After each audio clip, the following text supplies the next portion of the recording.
Bugün çempionatın 3-cü oyununa çıxmışıq. Birinci oyunu Ordu komandası ilə qarşılaşdıq və 3-0 məğlub etdi. İkinci oyun çox maraqlı oldu. Murov Asternal komandasına qarşı mənim köhnə, keçən ilki komandama qarşı oynadıq.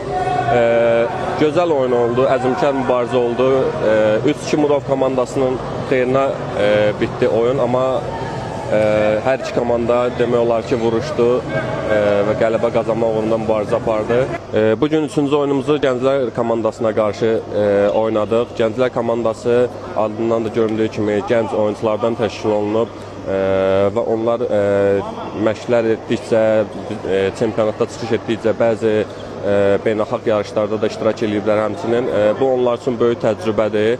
Ümid edirəm ki, həmin oyuncular gələcəkdə öz karyeralarında yüksəlişə doğru gedəcəklər. Bu illəri bizim hədəfimiz çox yüksəkdir. Biz çempionluq uğrunda mübarizə aparırıq və çalışırıq ki, bu illəri play-offa düşüb və final oyunları oynayaq. Neftçi komandası bu illərə yaxşı oyunculardan, təcrübəli oyunculardan təşkil olunmuşdur. Ümid edirəm ki, gələcək oyunlarda da yaxşı nəticələr göstərəcək.